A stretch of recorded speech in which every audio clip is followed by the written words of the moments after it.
Your own personal cheer squad.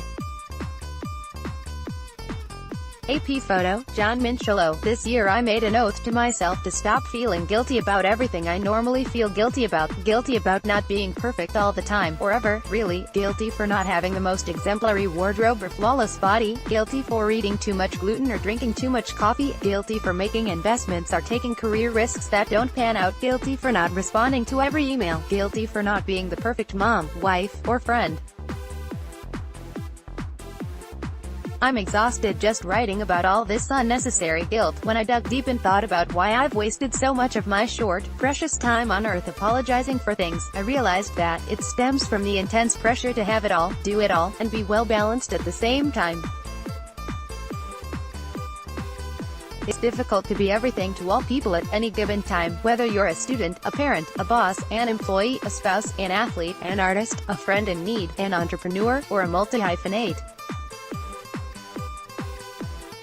We're told to be great at everything in order to achieve some lofty and unrealistic level of balance across all areas of our lives.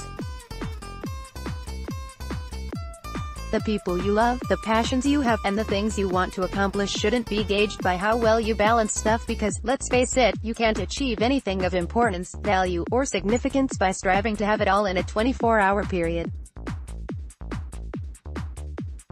Whatever it is you want to excel at, whether it's your career, your family, your fitness level, a personal passion, a specific project, your social life, anything, you have to prioritize it by putting it at the top of your to-do list.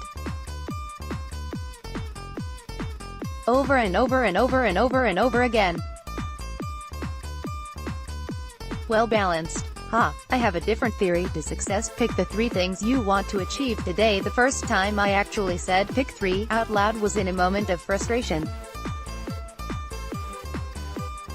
It was approximately the 100th time I was part of a conference panel where I had been asked by the moderator, Randy, you're a mom and you have a career. How do you balance it all? Of course, nobody would ever ask the men on the panel that question.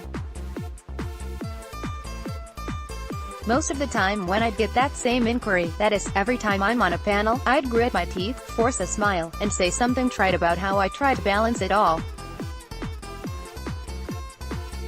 Except for one day when I just couldn't muster up the strength to BS through it anymore. After the unsuspecting mediator asked how I balance it all, I shook my head and said, in order to set myself up for success, I know I can only realistically do 3 things well every day. I don't.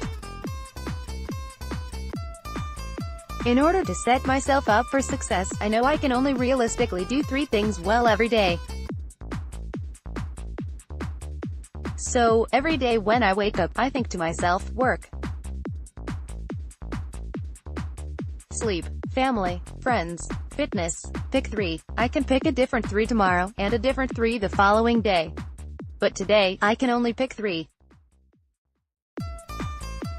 As long as I wind up picking everything over the long run, then I'm balancing my imbalance. It's solving the great entrepreneur's dilemma. I later realized that the dilemma doesn't just apply to entrepreneurs, it applies to everyone. No matter what you do for a living, where you live, or what your responsibilities are, nobody can have it all without a little bit of sacrifice, focus, and energy. The 3 things you get to pick from: work, projects where you contribute time and, in return, derive value, which could be in the form of money; passion, meaning, a sense of contribution to something greater, or a stepping stone to a long-term goal; sleep, that pesky thing that eats up 30% of your day, if you're lucky; family, this could be the family you were born into, the family you create, or the family you choose; friends, when you think about friends, you typically think about the closest people in your life. But this is where I also think about side hobbies and outside interests, the people and activities that bring pleasure outside of work and family. Fitness, while the term fitness conjures up images of dumbbells and sweat, to me, this category reflects a broader goal of self-care and health: physical fitness, mental fitness, emotional well-being, mindfulness, stress management, and healthy eating. Now is the time for ruthless prioritization. So, sorry, you don't get to pick all 5. Not today. Not any day. If you want to be great at what you do, pick 3 and only 3. I can hear you now, Randy. I can totally pick all 5.